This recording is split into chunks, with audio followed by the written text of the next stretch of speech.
Picture this: you've worked your entire life to reach the top. You've built an empire from the ground up, sacrificed sleep, endured rejection, and climbed through every barrier society placed in front of you. Finally, you sit in the kind of seat that symbolizes your journey, front row, VIP, a symbol of respect. Now imagine someone walks up, looks you straight in the eye, and tells you that you don't belong there. Not because the seat is wrong. Not because of a booking mistake. But because they've decided you don't fit the picture they had in mind. That was the exact nightmare Dr. Selena Carter, a world-renowned black CEO, faced one evening on a cross-country flight. Selena wasn't just any executive.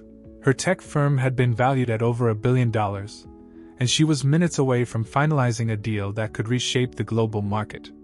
She had earned every bit of respect that came with her VIP seat. But when a white businessman arrived late, the crew made a shocking choice. Instead of honoring Selena's ticket, they told her to get up, to move, to give away her seat, as if she were invisible. Selena could have argued, shouted, demanded her right in that moment. But she didn't. She stayed calm. She let them underestimate her.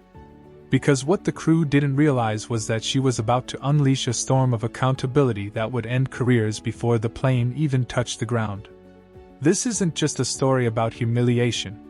It's about power, strategy, and the quiet strength of a woman who refused to let prejudice win. Stay with me, because by the end, you'll see how one silent decision changed everything. The story begins hours before takeoff. Selena Carter had wrapped up a demanding week in New York, where she had met with international partners. Her schedule had been a blur of boardrooms, late dinners, and press briefings. This flight wasn't leisure. It was a critical step towards securing an international partnership that would position her company at the forefront of global technology. She arrived at the airport early, dressed in an understated but elegant suit, her travel bag neatly packed.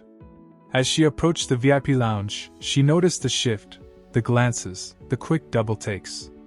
Most people in that room were white, older, with the kind of confidence that comes from always being assumed important. Selena, though successful beyond measure, had never been offered that same automatic respect. At check-in, her ticket clearly read VIP First Class. She had paid for it without hesitation. She deserved it. The lounge attendant scanned her pass, hesitated, then smiled politely and waved her through. Selena caught the hesitation but ignored it. She had bigger things on her mind. On board, her seat was perfect, front row spacious, with a clear view of the cabin. She tucked in her bag, opened her laptop, and began reviewing the presentation that would finalize her deal. Everything seemed routine, until it wasn't. Minutes before takeoff, a tall, white businessman strode into the cabin. He looked around, frowning, then pointed at Selena's seat. "That's supposed to be mine," he declared confidently, addressing the flight attendant as if Selena wasn't even there. Selena raised an eyebrow but stayed quiet, waiting for the attendant to correct him. Instead, the attendant leaned toward Selena and said, "Ma'am, I'm afraid there's been a mistake. We'll need you to move to another seat." Selena blinked. Her ticket, her seat, her reservation, all valid. She showed her boarding pass. The attendant's face stiffened. "Yes, but this gentleman is one of our priority passengers. We asked for your cooperation." The air went cold. Other passengers shifted uncomfortably.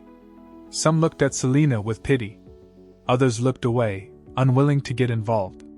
Selena's heart raced, but her face remained calm. Years of boardroom battles had trained her not to show anger in public. She asked evenly, "Are you saying my paid reservation means less than his because of who he is?" The attendant faltered, then repeated, "We asked for your cooperation."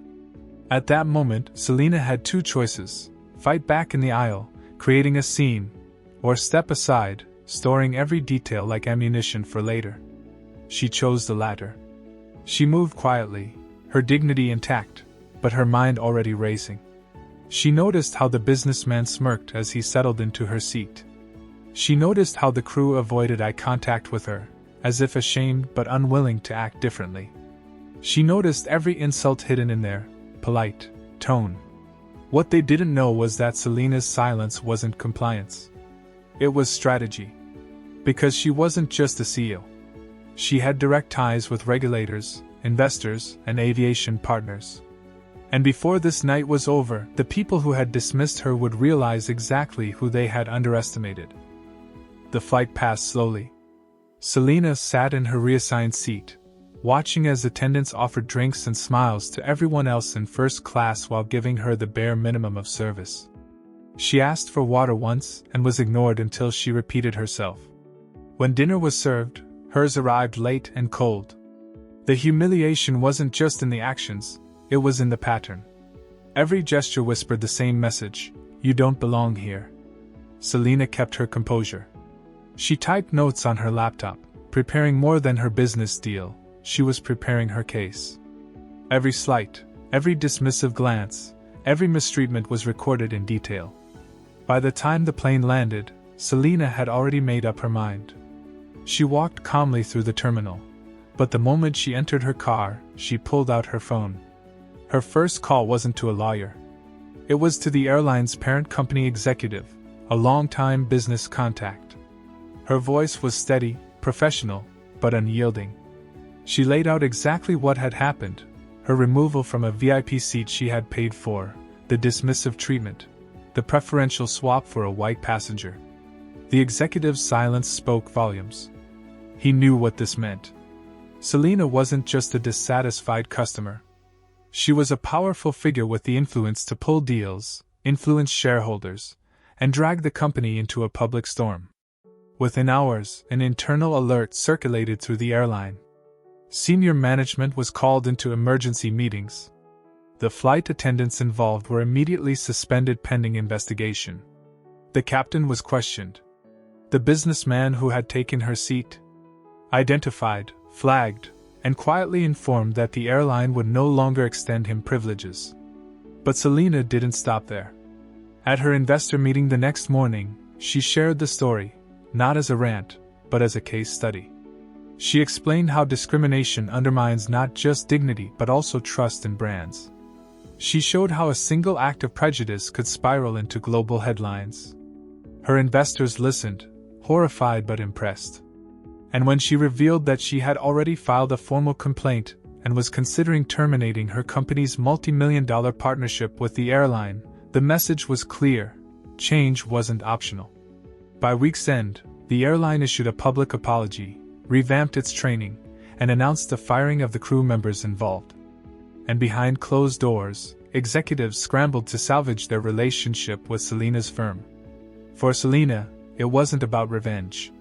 It was about justice. Her quiet strength had spoken louder than any outburst could.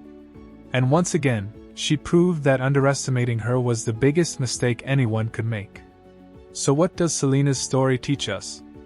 First, that respect should never be conditional. A seat, a title, or a position of privilege doesn't make one human being more deserving of dignity than another. Yet, too often, prejudice blinds people into forgetting that. Second, silence isn't always weakness. Selena's calm response wasn't surrender, it was strategy. She knew her power, and she chose to wield it in the way that would have the greatest impact. Not in the aisle of an airplane, but in boardrooms, press releases, and corporate decisions that ripple across industries. And finally, accountability matters.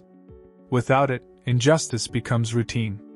But when someone like Selena refuses to let it slide, when she uses her voice and influence to demand change, it sends a clear message: discrimination has consequences.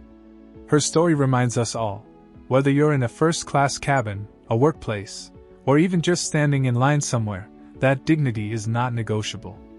And if you ever find yourself being dismissed or disrespected, remember this: sometimes the most powerful response isn't loud. It's the calm, calculated action that makes the world stop and pay attention. Because real strength doesn't need to shout. It simply acts, and changes everything.